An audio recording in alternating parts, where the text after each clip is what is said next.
Hello! Welcome to Robotic Idiotic, the YouTube project that I am making that documents an amateur's perspective, I suppose, of fighting robots. I did make the mini introduction that kind of sold the idea of Robotic Idiotic, and this is probably just a little bit more in depth to what I'm actually doing. Because believe me, I don't know. Basically, I'm going in blind. My life is split up into kind of three roundabout hobbies. So the first one is music. This room contains lots of instruments. I play gigs, I write music, I compose soundtracks, I play guitars, keyboards, basses. I used to sing, but not anymore. Especially not after the accident. Number two in this list of no particular order is video gaming. We own a PS1 right through to PS4. We own a Wii U, a N64, a GameCube, multiple DS's and 3DS's, and quite a lot of games. Quite a lot of games for them. And my third one is... oh, what about cars? Okay, put it this way. Out of my all-time favourite things, Robot Wars ranks very highly. Robot Wars was a massive thing in my life. My bedroom was decorated with posters, had black and yellow warning stripes around it. I collected all of the pullback toys. I collected the magazines. There's a big box over in the corner of this room that is full of Robot Wars. Well, it used to be memorabilia, but somehow it has come full circle and it's actually relevant now. I just remember being a kid watching Robot Wars on a Friday night. It used to be The Simpsons, followed by The Fresh Prince, and then 45 minutes of Robo Carnage, fronted by Craig Charles and commentated by Jonathan Pierce, whilst Philippa Forrester reported down in the pits. It was great. I used to love the destruction. I used to love the creativity on some of the robots. And when it moved over to Channel 5, wasn't really the same, and then Channel 5 decided to promptly axe it. Let's have a bit of tea. But yeah, I used to tune in to watch Sir Kill-A-Lot, Shunt, Sergeant Bash, Dead Metal, Matilda, Mr. Psycho, Growler, and Cassius Chrome, and Refbot. We can't forget Refbot. Destroy helpless creations that were made in sheds with bits of recycled washing machine. I wanted to pursue robotics, never got the opportunity to. I remember asking this head of year, is there any chance to do robotics? And she said no. And I can remember that. I can remember being let down and thinking, well, what is the point in going to secondary school? Had they actually said yes, had I gone to a science and technology school, I probably would have actually done robotics. But I went to a creative arts school, and lo and behold, I learned how to play the guitar. And I'm not complaining because guitars are cool. But they're not cool when I do that. I'm going to drink some more tea before it gets cold. And then in 2014, whilst I was still at university with Kat, I noticed that Blue Water was putting on an event called Robot Wars Live, and I bought tickets quicker than nobody's business.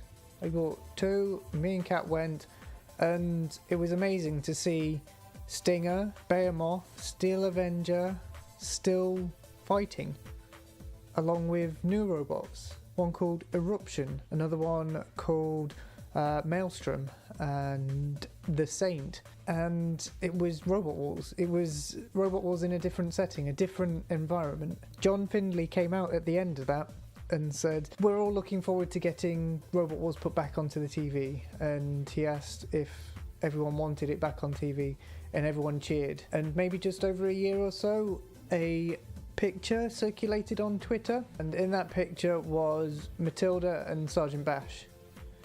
They had been found. I spent a long time wondering where on earth the house robots had gone, and they had been found. And they were in storage, and they were perfectly fine. I thought they'd been destroyed. Scrapped by the BBC or whoever owned them at the time. No, they were still alive. Then, January of 2016, came the announcement that Robot Wars was coming back, and I, for one, could not hold my excitement. Robot Wars it's a game show at the end of the day, but it's It's a bit of a funny entity, isn't it? I got tickets, me and Kat went up to Glasgow, it was freezing cold. I went from knowing that Robot Wars was coming back to going to see it in Glasgow live in the space of about 11 months.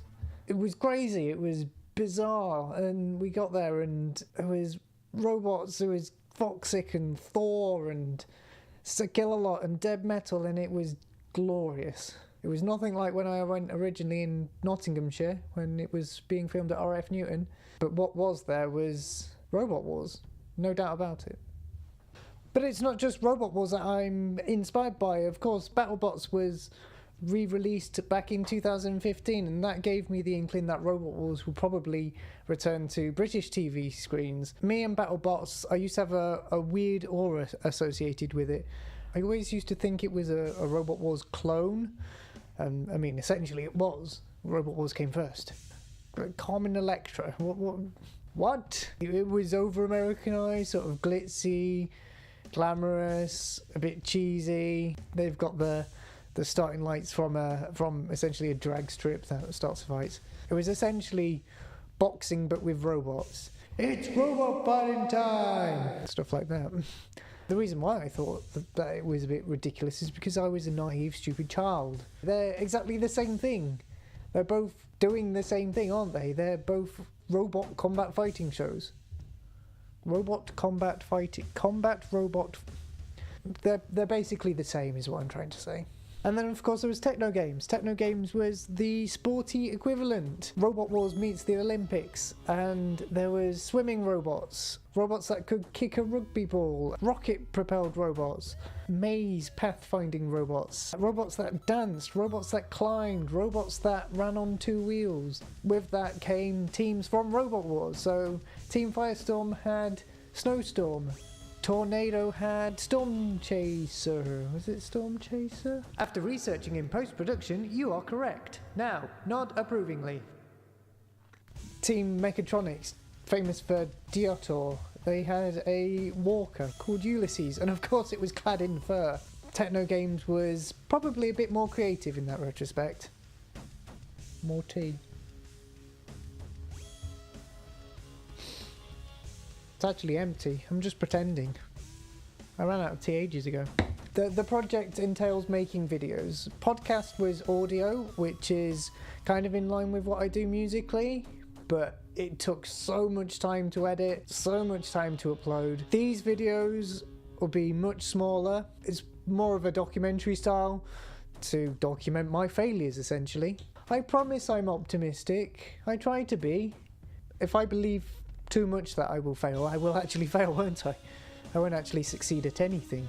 Because I'm not working to the same sort of schedule, not releasing one every week, I can take my time on it, put more effort into it. So the story is, I was on Reddit, and then I came across a post that was related to kinematic events, and they are putting on the Euro Beetle Championship.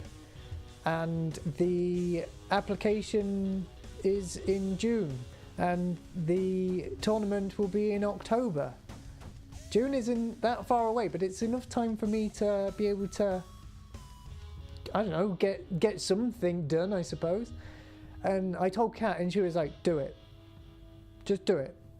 Because it's a chance for me to do something that I've always wanted to do. Build a fighting robot. Now I've chosen beta weight because beta weights are, well, the real reason is actually because I bought the wrong speed controllers. But beta weights are, I think, a little bit better than amp weights because amp weights are quite small and you've only got a limited amount of space. With beta weights, you can build it a bit bigger, bigger motors, bigger speed controllers, and bigger weapons, which means bigger damage. Featherweight is obviously, I think that's a bit too much, and heavyweight, no. Heavyweight is not for touching. Not just yet, anyway. Let's get the beta weight wrong first before I get the heavyweight wrong. At least with a beta weight, it's about this big. Heavyweight's about the size of this table. Could you imagine that going wrong?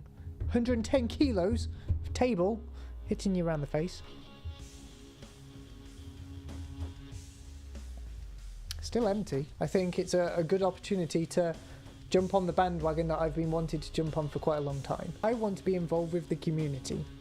That aspect really appeals to me. The robot fighting community is actually really good. If you need help, if you want any advice, they are there. These people, I see them on TV. I herald people like the Apollo Boys or Dave Moulds or Gary Cairns and Craig Danby, and even older Roboteers like the Razor Boys, the Rose family from Hypnodisc. Kind of like minor celebrities. They're just normal people, and they're all on Facebook, and they all give advice, and they all want more people to join the field.